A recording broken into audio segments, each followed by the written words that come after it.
Hey there everyone, it's Dezmon here, your startup advisor and partner in entrepreneurship, and this is Going Global, Paris, France style. Now many of you are used to me creating videos at the different destinations all around the world that I go to and talking about the language, the people, the food, the landscape, even the Uber rides or the airplane rides. I'm not going to do that in this video because you can actually find out all of that stuff about a city like Paris online. But what I am going to tell you about is one of the most popular monuments that many people in the world know about, and that's the one that's right behind me. That's the Eiffel Tower, that big, huge, monstrous structure right behind me. Did you know that it was created by an entrepreneur? Can you believe that? An entrepreneur. You would think something this big, this massive that everyone knows about was built by a country. No, it was built by an entrepreneur. It was built by a private company back in the late 1880s, and the founder, not the founder, but the founder of the company, but the name of the man who was really responsible for pushing this through and getting this built is also the same name of the Eiffel Tower. His name is Gustave Eiffel, and you probably never heard of him, but he was one of the most successful entrepreneurs in France from around 1885 to about 1910. I'm not exactly sure when he died. He may have died before that, but he was making a lot of money. So I'm going to tell you the story about how this whole thing went down.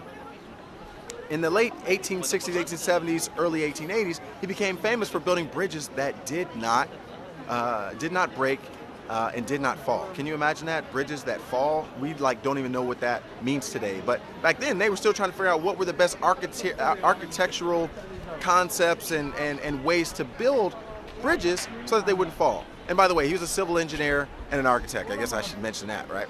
So he had an opportunity to create a masterpiece and a centerpiece for the city of Paris, France, because in 1889 they were having something called the Universal Exposition, which is equivalent to what we used to have back in the day in the States at the World's Fair. And this is where people from all around the world would come and showcase their artistic engineering abilities, architects, civil engineers, electrical engineers, people like Tesla, Edison.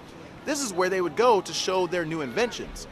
But the city of Paris actually needed a centerpiece in order to make things look good, so when people got there, they were like, oh my gosh, they're amazed by the structure.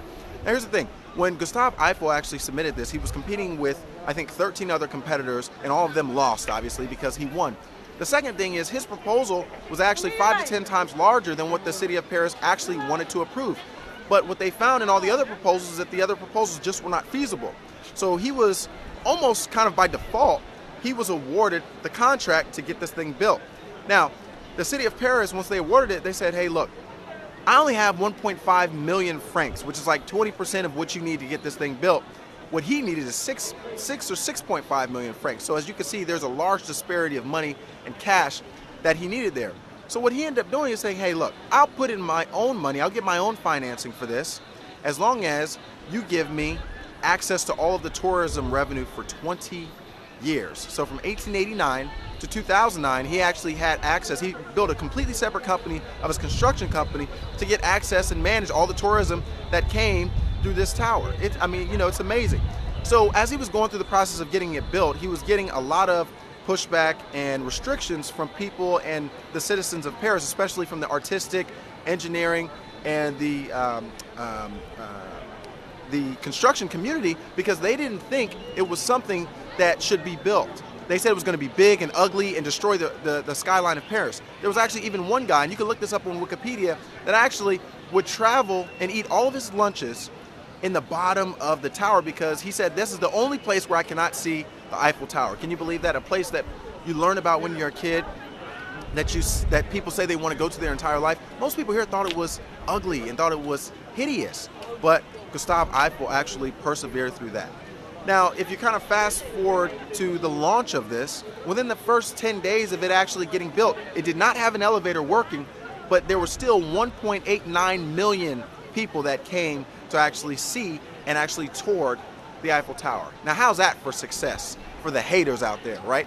1.89 million people in 9 days came to see what you guys said was going to be a disaster and was going to be hideous and was going to decline the prestige of the city of Paris. 1.89 million people. Isn't that crazy? That's crazy. So, fast forward kind of 20 years, In 1909, all of these structures, by the way, were supposed to be built and then torn down. His was, I think, the longest standing, obviously, as you can see, because it's still standing to this day.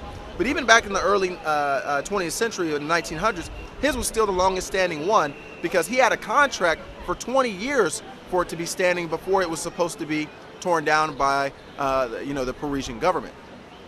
Again, in that 20 years, he was able to make, an estimated 120 million francs because he put his own 3 to 5 million francs in because he was underfinanced by like 80%. Most entrepreneurs would stop. He continued. But in return for that, he said, you know what, I think people are going to come to my structure. They're going to see what I'm doing. They're going to like it, and they're going to pay to go. And everyone else, no one else thought he was right in that assumption. So they gave them all the rights to the tourism. Could you imagine owning all the rights to this place? I mean, 7 million people came here last year, and the average charge is like 10 euro now, or 15 euro to get up there, and it even goes up when you want to get VIP treatment to go to the top. You're talking about anywhere from 70 million to 100 million euro in a year if you own this thing. So you may say, Dezmon, what is the point here? I got the history lesson. I know you're in France, and I heard about this guy Gustave Eiffel from you. Well, here's a couple things. Number one, if you're an entrepreneur, you need to understand how to deal with criticism and move forward through it. That is key. You're never going to get away from criticism. The people on the sidelines are always going to criticize the players in the game. But would you rather die on the sidelines or would you rather die in the field? I'd rather die in the field. So number one is you have to go through criticism. Number two is you have to understand what you're looking to achieve and understand how that's actually going to benefit people. And you also need to know that even when you're unfunded, or underfunded I should say, that you actually need to still fund your own dream. Don't wait on anybody else to do it. Figure out the financing or pull the money out of your own pocket in your own savings account. It drives me nuts that people will not fund their own dream. Just imagine if this guy didn't fund this, you wouldn't have the opportunity to read about this and be in awe of such a magnificent structure like this. And let me tell you, by the way, that this one tower is worth 344 billion euro to the French economy. And you may be thinking like, well, how is that? Because you already told me it only generates like at max 70 to 100 million francs or euros per year. Yeah, that's true. But what you're not understanding is the ecosystem that it actually creates around it. You may not see behind me, but there's tourists everywhere. And they're buying taxis, hotel rooms, they're buying crepes, they're buying sodas, they're buying taxis, Uber rides, all as a result of this one structure. So think about it. Whenever you're creating a product or service, understand the ecosystem. If you get big enough, like Apple or Microsoft, all these companies have ecosystems. These are secondary markets. Think about Detroit and think about if one of those automobile dealerships actually leaves Detroit. Well, it's not going to just affect the employees there, but it's also going to affect all of the other parts manufacturers and all of the other people that benefit, the restaurants, everyone that benefits from employees working in the automobile industry will be at detriment if people or if those companies leave from Detroit. And the same thing would happen here if someone decided to tear down the Eiffel Tower. It would be a major hit to the economy. The last thing that I want to let you know is that you have to believe in what you're doing, even when others don't. If you believe in it and you feel in your heart that it should be brought to light, brought to the world, then you should absolutely do that. And Gustave Eiffel, even though he didn't get major recognition for it, especially in our time, many people don't even know who he is, he got supremely paid for what he did, and his family reaped the rewards for at least 20 years. I mean, I'm not going to complain about 120 million francs in 20 years, especially back at the end of the 1800s and early 1900s. I mean, that's like a billion, well, maybe not a billion, but almost like $1 billion. So anyway, this is Dezmon Landers signing out, your startup advisor and partner in entrepreneurship, and that was today's history lesson in Paris, France. I'll talk to you later.